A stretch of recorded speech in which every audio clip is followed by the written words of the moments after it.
Greetings, QCS build fans, and welcome to part 2.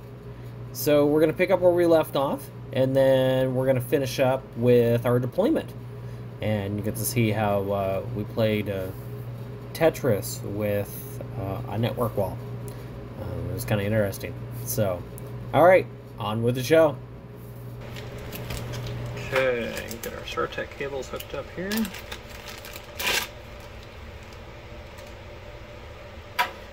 Okay.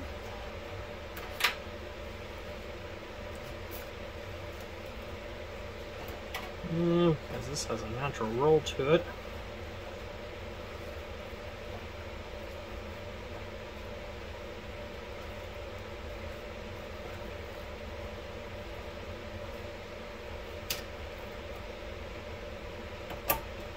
Okay, that's the first one.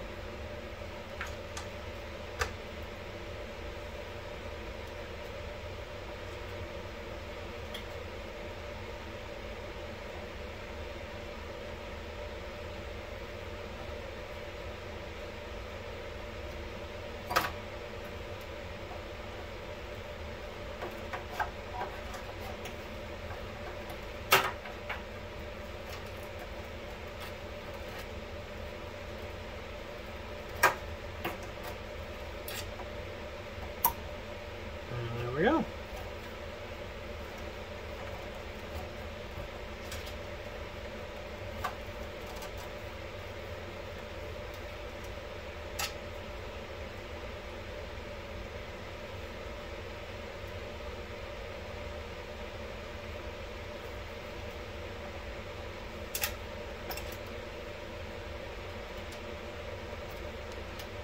Up our front fan here while we're at it. And then our fan rail is going to go right here. And of course, as always, there's enough gap underneath here to run the cables through, and we'll be perfectly fine. Sweet. Alright, go ahead and get these guys hooked up.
In case you're wondering, there's a gap underneath the cage tray in front here, and that's where I usually stuff the cables, up underneath there.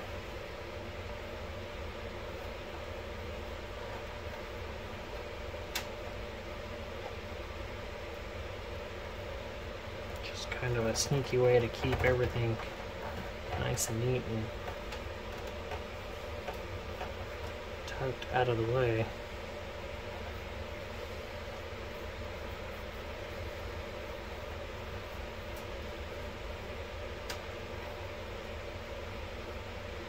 There we go.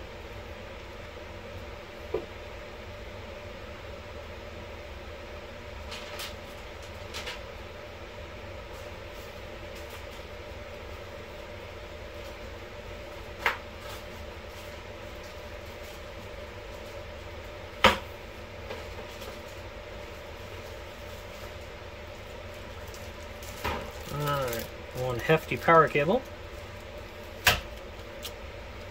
Our EVGA tie downs and our big wad of cables. But before we do that, we'll do this real quick.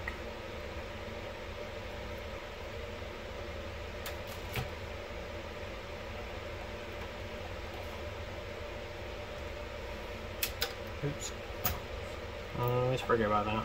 This is going to get routed underneath all these guys.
Okay.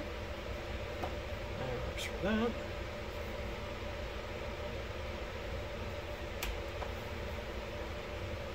Now, in this particular power supply, we have 6 VGA outputs on here.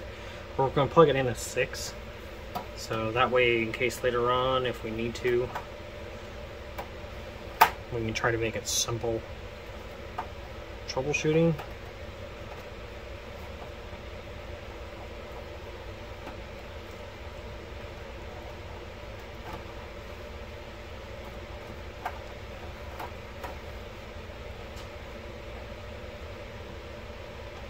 Always a big one for trying to make a logical rhyme or reason as to why I do things and not just, oh, plug it in.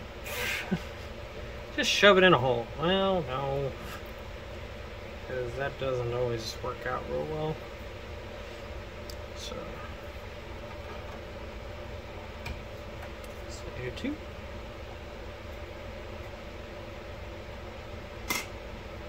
Save 3. Okay.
Nope, I don't like that because it makes it too tight. Okay, so yeah, we're gonna do this.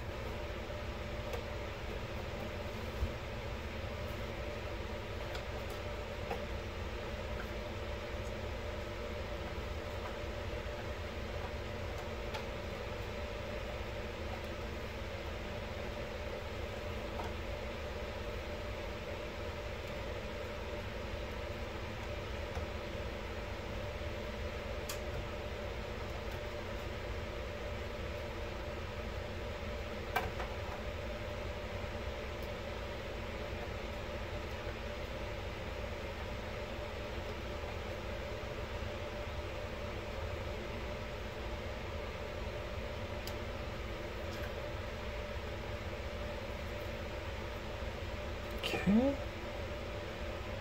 Our motherboard power connector in here.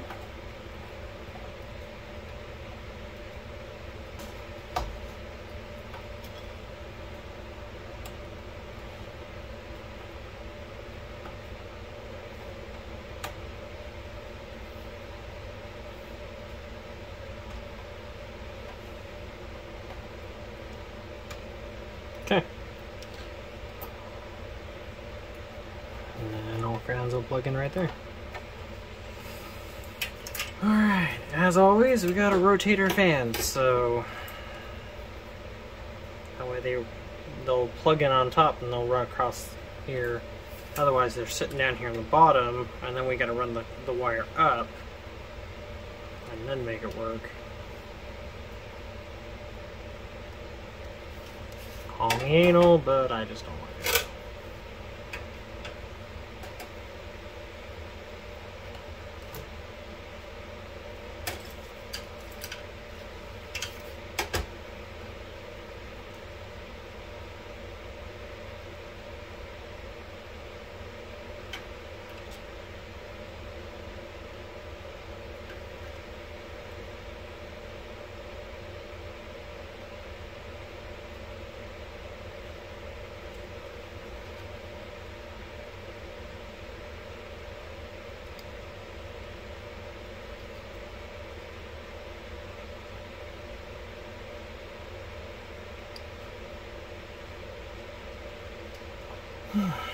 Okay.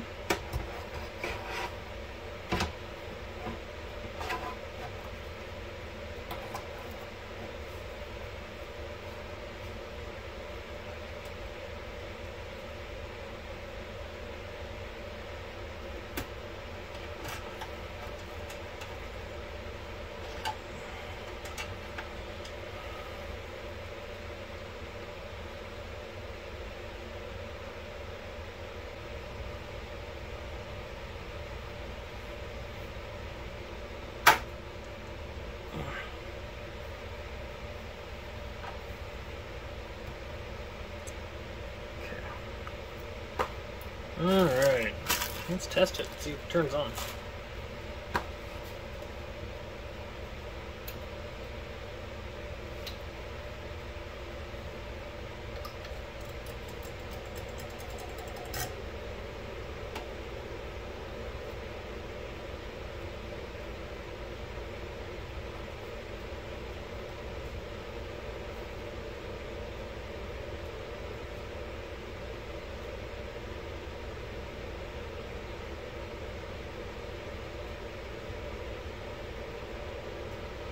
Turns on, and management's running.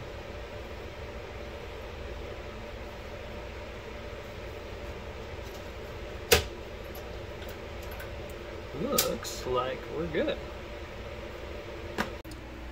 Okay, let's fire this guy up.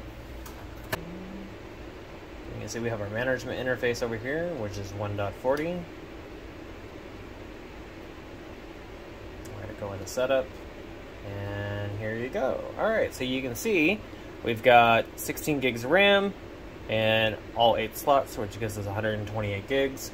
We've gone ahead and set the date and time and everything. We've got our 7351 16-core chip. Rock and roll. And we can go on the hardware monitor down here.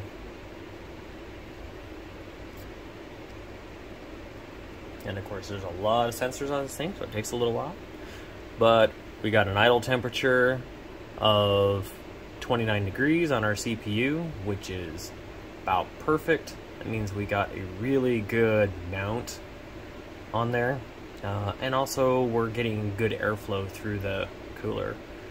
All of our onboard LAN temp, because that's the 10 gig, that's why it has that big old heatsink on it, because of the fact that yeah, 10 gig Ethernet runs hot. That interface is, and the controller is beefy. And then all of our memory, so our motherboard temp is 22 degrees. That's probably about ambient in here right now, pretty close. And then you've got temperature for all the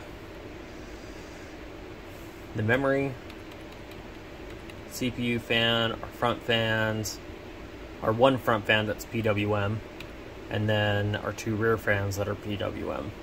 So we're getting speed sensors off of those. All the other fans run at full speed all the time.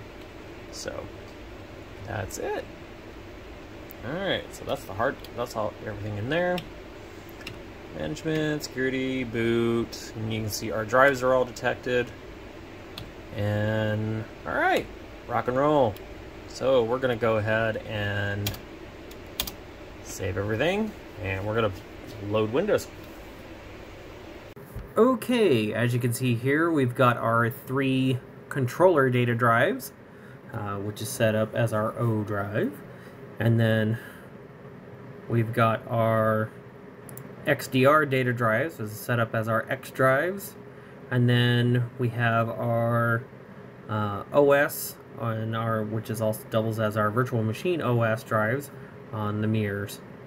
So that's all set up there. And then you can see we ran some speed tests on everything. So on our C drive, you can see we've got pretty good sequential rate. Now, got to remember, in Crystal Disk, in a software mirror in Windows, the speed test gets a little weird because it doesn't read it as a traditional RAID 1, which would just be reading and writing across one drive.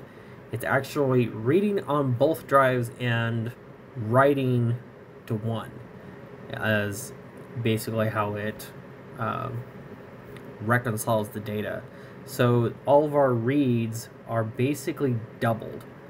So that's why we get the 7,000 megabytes per second. Now, whether or not that's actually accurate, I'm not entirely certain. Parts of me want to say yes, and parts of me want to say maybe not. Because I do know that, I mean, the virtual machines running on this configuration just haul butt to no end. So, I mean, doing updates and stuff like that is super, super, super quick.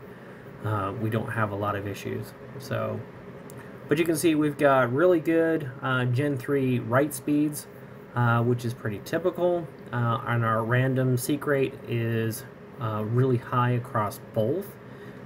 So yeah, really, really good there. Go back to our O drives, which is our 4 terabyte drives. Double check here. Yeah, which is our 4 terabyte drives.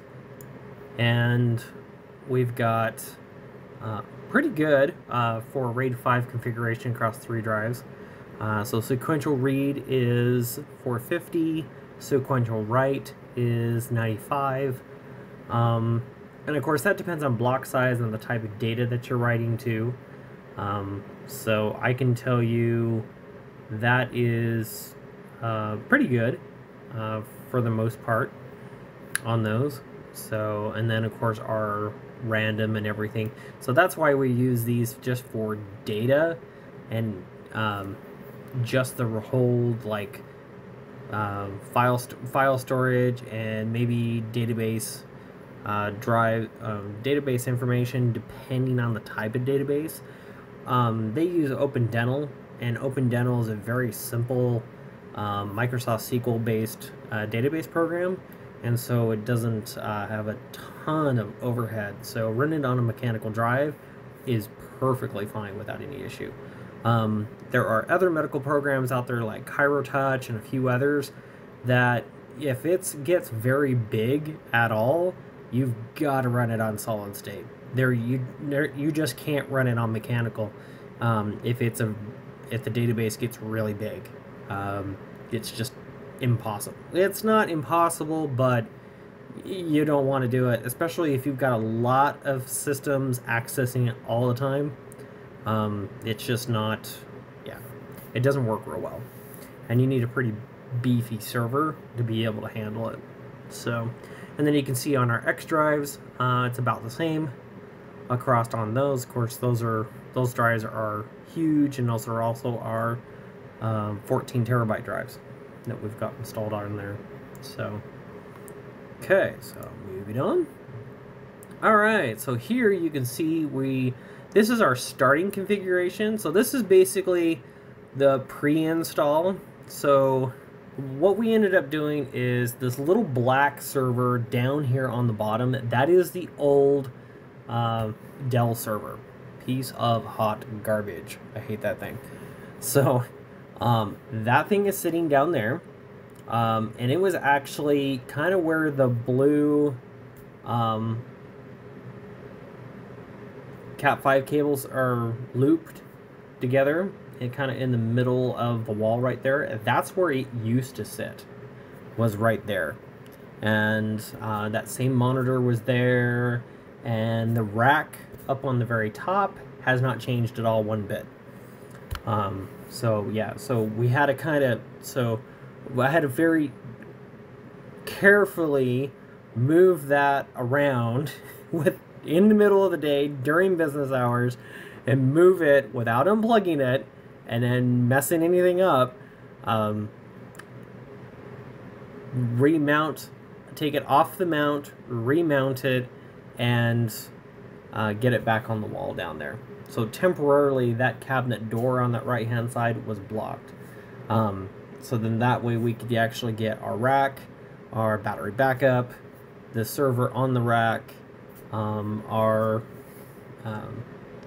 UPS on its rack installed on there, and get our ASRock 4300U box installed up there.